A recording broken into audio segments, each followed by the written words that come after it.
শৌনকাদি ঋষিগণ বলছেন, আমরা ব্যাসের জন্মকথা শুনেছি, সুখদেবের জন্মকথা শুনেছি, নারদের জন্মকথা শুনেছি। এবার আপনি কৃপা করে পরীক্ষিতের জন্মকথাটা আমাদের নিকটে বর্ণন করুন, আমরা শুনতে চাই। সুতমুনি বলছেন, পরীক্ষিতের জন্মকথা বলতে গেলে তো এবার কুরুক্ষেত্রের যুদ্ধ থেকেই তোমাকে বলতে হবে। কারণ কুরুক্ষেত্রের যুদ্ধে 18 দিন যখন যুদ্ধ হয়েছিল, 18 দিন যুদ্ধের দিন দুর্যোধন উরুভঙ্গ অবস্থাতে কুরুক্ষেত্রের মাঠে পড়ে রয়েছিলেন।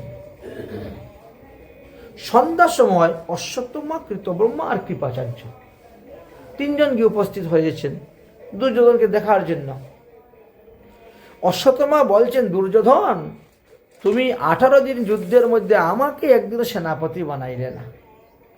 যদি আমাকে সেনাপতি বানাতে, আমি এক রাত্রের মধ্যেই পঞ্চপাণ্ডবের মাথা কেটে এনে তোমার চরণ তলে ফেলে দিতাম, দ্বিতীয় রাত পার হতো না, তুমি রাজা হয়ে যেতে। কিন্তু তুমি তো আমাকে বানালে না। দুর্যোধন বলছে, আমি তো এখন মরি না, জীবিত আছি তো। আমি যতদিন জীবিত আছি অতদিন চলবে যুদ্ধ। এই নাও উরুভঙ্গা, উরুভঙ্গা রক্ত নিয়েই তিলক কেটে দিয়েছেন। যাও, তোমাকে সেনাপতি বানালাম, যাও তো দেখি যুদ্ধ করে পঞ্চপাণ্ডবের মাথা কেটে নিয়ে আসো।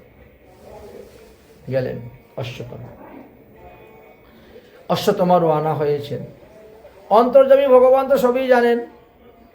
ভগবান বলছেন পঞ্চপাণ্ডবকে, যুদ্ধের শেষ দিন পরিণতি কি হয় বলা যায় না, তো আজকে তোমরা যেখানে ঘুমাও ওখানে তোমরা ঘুমাইও না, চলো তোমাদেরকে নিয়ে অন্যত্র যাও। আর ওখানে দ্রৌপদীর 5 পুত্র ঘুমিয়ে থাকে। অশ্বত্থামা গিয়ে দেখলে শিবির পাহারা দিচ্ছেন মহাদেব। মহাদেবকে স্তুতি ভক্তি প্রণাম করে সন্তুষ্ট করে অশ্বত্থামা ঢুকে গেলেন। পঞ্চপাণ্ডব মনে করে তিনি দ্রৌপদীর 5 পুত্রের মাথা কেটে নিয়ে চলে আসছেন। রাতের অন্ধকারে এনে দুর্যোধন, এই যে পঞ্চপাণ্ডবের মাথা, ভীমের মাথাটা দে আমাকে। যেই মাথা দেখ টিপ দিলে পরে ফেটে যাচ্ছে তো ফট করে, তোর এটা ভীমের মাথা নয়, লোহার গদা দিয়ে প্রহার করে তোর মাথা কিচ্ছু করতে পারে না, ভীমের মাথাটা দেও না। একটা একটা করে সব ফেটে যাচ্ছে, এগুলো একটাও ভীমের মাথা নয়। দেখতে দেখতে প্রভাত হয়ে গেছে। এ কি, তুমি তো পঞ্চপাণ্ডবকে না এনে দ্রৌপদীর 5 পুত্রের মাথা নিয়ে চলে এসেছ। এখন তো বংশে আর প্রদীপ জ্বালাবার মতো তুমি কাউকে রাখো নাই। কুরুবংশ পাণ্ডব বংশ শেষ। এই দুঃখে হর্ষে তিনি কাঁদতে কাঁদতে দুর্যোধন মারা গেলেন। সকালবেলা ঘুমের থেকে উঠে দ্রৌপদী গিয়েছেন, ছেলেদেরকে জাগাবেন, খাওয়াবেন, গিয়ে দেখেন 5টা মাথা কাটা। চিৎকার করা শুরু হলো, কান্নাকাটি শুরু হয়ে গেল। কৃষ্ণ আসলেন, অর্জুন আসলেন, জানতে পারলেন এটি অশ্বত্থামার চক্রান্ত। অর্জুন প্রতিজ্ঞা করে নিলেন, যে অশ্বত্থামা দ্রৌপদী তোমার 5 পুত্রের মাথা কেটেছে, সেই অশ্বত্থামার মাথা কেটে আমি নিয়ে আসবো, আর তার মাথার উপর দাঁড়িয়ে তুমি স্নান করবে, মাথার উপরে, সন্তান হত্যার প্রতিশোধ। ভগবান শ্রীকৃষ্ণকে বলেন, চলো রথ নিয়ে। ভগবান ঠিক আছে চলো। রথ নিয়ে তো রওনা হলেন। অশ্বত্থামাকে ধরার জন্য ছুটছেন। অশ্বত্থামাও নিজের প্রাণ রক্ষার জন্য পালাচ্ছে, কিন্তু পালিয়ে যাবে কোথায়? ভগবান বলছেন, ওই দেখো অশ্বত্থামা পালাচ্ছে, মারো বাণ। অশ্বত্থামা শুনে নিজের প্রাণকে রক্ষা করার জন্য ব্রহ্মাস্ত্র মেরে দিয়েছে। প্রভু ব্রহ্মাস্ত্র বলে, তুমিও ব্রহ্মাস্ত্র দিয়ে ব্রহ্মাস্ত্রকে আটকাও। অশ্বত্থামা ব্রহ্মাস্ত্র ছাড়তে জানে কিন্তু সংবরণ করতে জানে না। নিয়ে নিলেন ব্রহ্মাস্ত্র দিয়ে, ব্রহ্মাস্ত্রকে সংবরণ করে নিয়ে নিলেন। অশ্বত্থামাকে ধরলেন, পশুর মতো রশি দিয়ে বাঁধলেন, বেঁধে নিয়ে আসতে শুরু করেছেন। ভগবান পরীক্ষা করছেন অর্জুনকে, অর্জুন তুমি তো বলেছিলে অশ্বত্থামার মাথা কেটে তুমি নিয়ে আসবে, অশ্বত্থামাকে বেঁধে নিয়ে যাচ্ছ কেন? তাকে এখনই বধ করে তার মাথা কেটে নিয়ে যাও। কিন্তু বধ করলেন না অর্জুন, নিয়ে গেলেন। দ্রৌপদী এই দৃশ্য দেখে তিনার হৃদয়ের মধ্যে করুণা উদয় হয়ে গেল।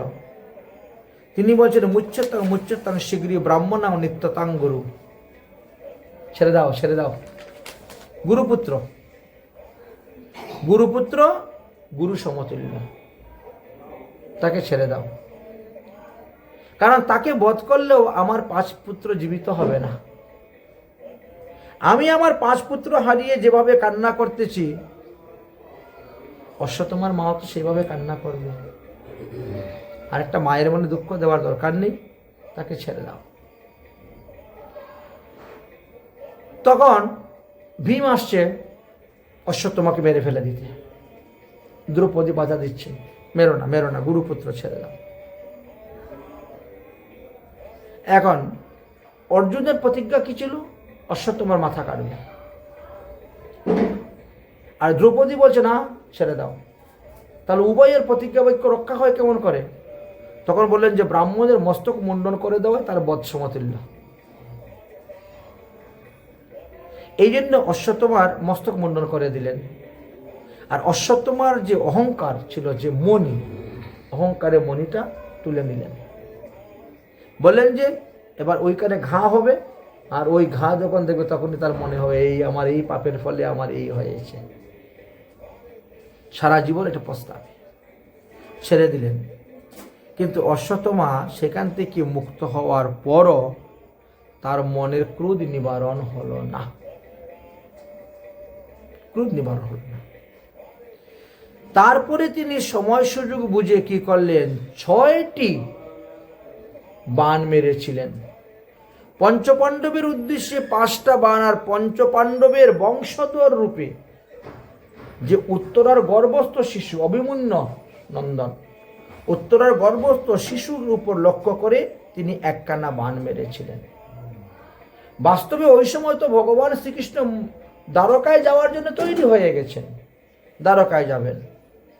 কিন্তু সেই সময়ে এমন সংকট এসে পড়ে গেছে, কৃষ্ণ কৃষ্ণ মহাভাগ ভক্তানবন্ত ভয়ঙ্কর। তখন অর্জুন দেখতে পেলেন এই মহাসংকট। অর্জুন দেখতে পেয়ে বলছেন দেখো দেখো দেখো 6খানা বাণ আসছে। তার মধ্যে 1খানা বাণ তো একেবারে অভিমন্যুর স্ত্রী উত্তরার গর্ভেতে স্পর্শ করাতে গর্ভস্থ সন্তান মারা গিয়েছে। এই জন্য উত্তরাও চিৎকার করছেন প্রাহি প্রাহি মহাযোগী দেব দেব জগৎ পথে, শ্রীকৃষ্ণকে আহ্বান করছেন। ভগবান বুঝতে পারলেন যে উত্তরা গর্ভস্থ শিশু মারা গিয়েছে। এই জন্য ভগবান এক অংশে পঞ্চপাণ্ডবের কাছে থেকে রক্ষা করতেছেন, আরেক অংশে অঙ্গুষ্ঠ পরিমাণে রূপ ধারণ করে তিনি কি করলেন? ওই উত্তরার গর্ভের ভিতরে প্রবেশ করলেন। ভগবান কখনো কোনো মাতৃগর্ভে প্রবেশ করেন না, কিন্তু আজ ভক্তকে রক্ষা করার জন্য তিনাকে উত্তরার গর্ভে প্রবেশ করতে হলো। আর সেখানে অঙ্গুষ্ঠ পরিমাণ রূপ ধারণ করে চতুর্দিকে ঘুরে ঘুরে চক্রধারকে রক্ষা করলেন। দেখলেন যে গর্ভস্থ সন্তান মারা গিয়েছে, তখন তিনি গর্ভস্থ সন্তানকে তিনি জীবিত করলেন। গর্ভস্থ সন্তানকে জীবিত করে তারপরে তিনি আসলেন। এইবার ভগবান বলছেন আমি এখন যথাস্থানে প্রস্থান করব। কিন্তু প্রস্থান করার পূর্বে হঠাৎ করে মনে হয়ে গেল যে একটু পিতামহ ভীষ্মকে দেখে যাই। কুরুক্ষেত্রের যুদ্ধ সমাপ্ত হয়ে গেছে, আজকে 58 দিন হয়ে গেছে। একটু শ্রীকৃষ্ণ চিন্তা করলেন একটু পিতামহ ভীষ্মকে দেখে যাই। কেন পিতামহকে ভীষ্মকে দেখার জন্য এত ইচ্ছা হয়েছিল? বললেন পিতামহ ভীষ্ম হলেন 12 জন মহাভাগবতের মধ্যে একজন ভাগবত। গঙ্গাপুত্র ভীষ্মদেব 12 জন মহাভাগবতের মধ্যে একজন ভাগবত। শুধু এই নয়, এই পিতামহ ভীষ্ম 8 বসুর মধ্যে এক বসু ছিলেন। ওই বসু অবস্থাতে তিনি একবার এক ঋষির গাভী হরণ করতে গিয়েছিলেন। সেই পাপের ফলে তিনাকে গঙ্গাপুত্র ভীষ্ম হয়ে আসতে হয়েছিল। দেখেন পাপ এমন এক বস্তু, পাপ এত সহজে কাউকে ছাড়ে না, বুঝেছেন? 100 জন্ম পূর্বে তিনি এক সর্পকে কাঁটার উপর ফেলে দিয়েছিলেন। 100 জন্ম ভজন করেছেন বলে তিনাকে কিছু করতে পারল না। 100 জন্ম পরে যে ভজন কম হয়ে গেল, সঙ্গে সঙ্গে তিনাকে ধরল, তাকেও তীরের উপরে শয্যাশায়ী হতে হলো। তাই কোনো কিছু করার আগে ভালো করে বিচার করতে হবে। পুণ্যের দ্বারা পাপ কখনো কাটে না, নাশ হয় না, বিনাশ হয় না। পুণ্য পুণ্যই থেকে যায়, পাপ পাপই থেকে যায়। আপনি চিন্তা করে দেখুন, গঙ্গাপুত্র ভীষ্মদেব প্রতিদিন 3 বার গঙ্গা স্নান করতেন, যার মা স্বয়ং গঙ্গা, তথাপিও তার পাপের নাশ হলো না। আর আপনি আর আমি মনে করি গঙ্গা স্নান করলেই আমার পাপ শেষ, আবার গিয়ে পাপ করি। আগে যা পাপ করেছিলাম শেষ হয়ে গেছে, তো গঙ্গা স্নান করে শেষ হয়ে গেছে, এখন আবার তো পাপ করলে দোষ নেই। আমরা বারবার পাপ করি আর বারবার পাশ্চিত্য করি, বারবার পাপ করি, বারবার পাশ্চিত্য করি, আর শেষে পাশ্চিত্য করার আগে মরে যাই। তখন এই পাপের ফলটা আমাদেরকে ভোগ করতে হয়। তাহলে 12 জন মহাভাগবতের মধ্যে একজন মহাভাগবত হলেন পিতামহ ভীষ্ম। কে কে 12 জন মহাভাগবত? ব্রহ্মা, দেবর্ষি নারদ, মহাদেব, সন্নত কুমার, কপিল মুনি, স্বয়ম্ভব মুনু, প্রহ্লাদ, জনক রাজা, পিতামহ ভীষ্ম, বলি রাজা, সুখদেব গোস্বামীপাদ আর যমরাজ। এই 12 জন মহাভাগবতের মধ্যে ভীষ্ম একজন মহাভাগবত। এই জন্য ভগবান ভীষ্মকে দেখার জন্য এসেছেন। ভক্তের অধীন ভগবান। ভীষ্মের মনে একটা প্রতিজ্ঞা ছিল। কি প্রতিজ্ঞা ছিল? প্রতিজ্ঞা ছিল, যতদিন পর্যন্ত ভগবান শ্রীকৃষ্ণ আমার সামনে না এসে দাঁড়ান, ততদিন পর্যন্ত আমি প্রাণ ত্যাগ করব না। আমি নয়নের দ্বারা তিনার মুখমণ্ডল দর্শন করব, হৃদয়েতে তিনার চরণ যুগল ধারণ করব, মুখে উচ্চারিব শ্রীকৃষ্ণ চৈতন্য নাম, শ্রীকৃষ্ণ নাম, আর এইভাবে ইচ্ছামূল ছাড়িবারে প্রাণ। ভগবান কিন্তু ভক্তের সংকল্প পূর্ণ করেন। তাই আসন্ন মৃত্যুর সময় দেখে ভগবান গিয়ে উপস্থিত। কেন ভগবান উপস্থিত হয়েছিলেন তার পিছনে আরো একটা কারণ দিয়েছেন মহাজনগণ। বলছেন, আমাদের যদি রোগ সুখ ব্যাধি হয় তাহলে আমরা হায় হায় করি, রোগ সুখ ব্যাধির জন্য হায় হায় করি। কিন্তু পিতামহ ভীষ্ম সরসজ্জার মধ্যে থেকেও তিনি হায় হায় না করে হরি হরি করেছিলেন। কেন? তিনি ভাগবত ধর্ম জানতেন। তিনি জানেন যে যতদিন আমার দেহের মধ্যে পাপ থাকবে ততদিন পর্যন্ত ভগবান এসে আমাকে দর্শন দিবেন না, কৃপা করবেন না। তো যখন আমি নিষ্পাপ হব তখন ভগবান আমার কাছে আসবেন। তো পাপ থেকে মুক্তি লাভের উপায় হলো একমাত্র হরিনাম কীর্তন। এই জন্য তিনি ওই হায় হায় না করে হরি হরি হরি হরি হরি হরি কীর্তন করতে শুরু করে দিলেন, জপ করতে শুরু করে দিলেন। যার কারণে 58 দিনের হরিভজনের দ্বারাই তিনি পাপ মুক্ত হয়ে গেলেন। আর ভগবানও তাকে দর্শন করতে গেলেন। আর ভগবানের দর্শন করে করে তিনিও প্রাণ ত্যাগ করেছেন। আসন্ন মৃত্যুর সময়ে পঞ্চপাণ্ডবরা জিজ্ঞেস করেছিল, আপনার কি ইচ্ছা? বলে, একটু গঙ্গা জল পান করো। অর্জুন তখন বাণ মারলেন, পাতাল গঙ্গা তুলে দিলেন। আজও পর্যন্ত দেখা যায় কুরুক্ষেত্রে গেলে পরে সেই পাতাল গঙ্গা জল পান করে। ভক্তা বৈশ্য মনৌ যস্মাৎ বাচ্চাং যত নাম কীর্তনম। একমাত্র ভক্তির দ্বারাই ভগবানকে বশ করা যায়, ভক্তির দ্বারাই ভগবানকে পাওয়া যায়। তাই ভগবানকে পাওয়ার একমাত্র উপায় হলো তার নাম সংকীর্তন করা, তার গুণগান করা। যাই হোক, ভীষ্মদেব উত্তরায়ণ মকর সংক্রান্তি দিবসে মহাপ্রস্থান হয়েছিলেন। উত্তরায়ণে তিনি গমন করলেন।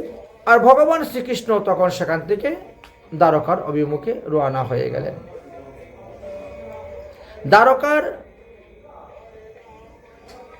আগে নাম ছিল আনর্থ দেশ বলা হতো, এখন আমরা দ্বারকাপুরী বলে থাকি।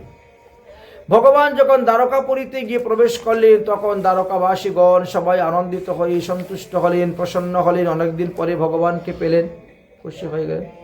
ভগবান রাজত্ব করতে শুরু করেছে। এদিকে দেখতে দেখতে গর্ব, অভিমন্যু স্ত্রী উত্তরার গর্ব একেবারে পূর্ণ প্রকাশ পেয়ে গেল এবং বৈশাখ মাসে শুক্লপক্ষে যে পূর্ণিমা, মাধবী পূর্ণিমা যাকে আমরা বলি, সেই মাধবী পূর্ণিমা দিবসে পরীক্ষিত জন্মগ্রহণ করলেন। জন্মগ্রহণ করার পরে তিনি সবাইকে পরীক্ষা করতেন, মানে যার কুলে যেতেন তার মুখের দিকে তাকিয়ে দেখতেন ইনি কি সেই পুরুষ নাকি যাকে আমি মাতৃগর্ভে দেখেছিলাম, না তো এরকম নাই। এই জন্য সবাইকে পরীক্ষা করতেন, যার কারণে তিনাকে পরীক্ষিত নামে দেওয়া হয়েছিল। পরীক্ষিতের নামের এই হলো আসল। কিন্তু পরীক্ষিতের আসল নাম কি? আমাদের দেখবেন একটা থাকে ডাক নাম আর একটা থাকে কুষ্টির মধ্যে নাম, কুলকুণ্ডলী কুষ্টির মধ্যে নাম থাকে।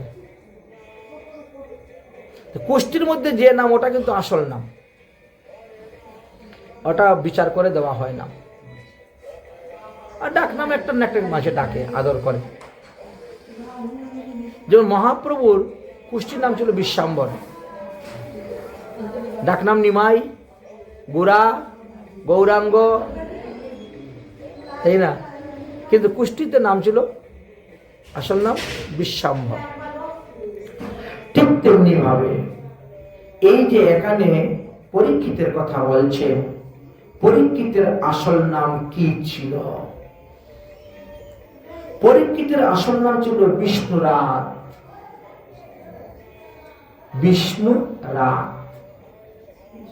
এটি ছিল তার আসল নাম। ব্রাহ্মণগণ পরীক্ষিতের কুষ্টিতে কুলকুণ্ডলীতে বিষ্ণুরাত নাম রেখেছিলেন। ভগবান বিষ্ণুর কৃপায় মৃত্যু থেকেও তিনি জীবিত হয়ে গিয়েছিলেন বলে তেনাকে বিষ্ণুরাত নাম দেওয়া হয়েছিল। তো পরীক্ষিত এখন ধীরে ধীরে শশীকলার ন্যায় ধীরে ধীরে বড় হচ্ছে। তিনি এমন সময়ে সনকাদি ঋষিগণ বলছেন, ঠিক আছে পরীক্ষিতের বাল্যলীলা থাক, বড় হোক, এর মধ্যে আপনি কৃপা করে আমাদেরকে বিদুরীর জন্মকথা একটু বলুন। আমি মহাত্মা বিদুরীর জন্মকথা শ্রবণ করতে চাই।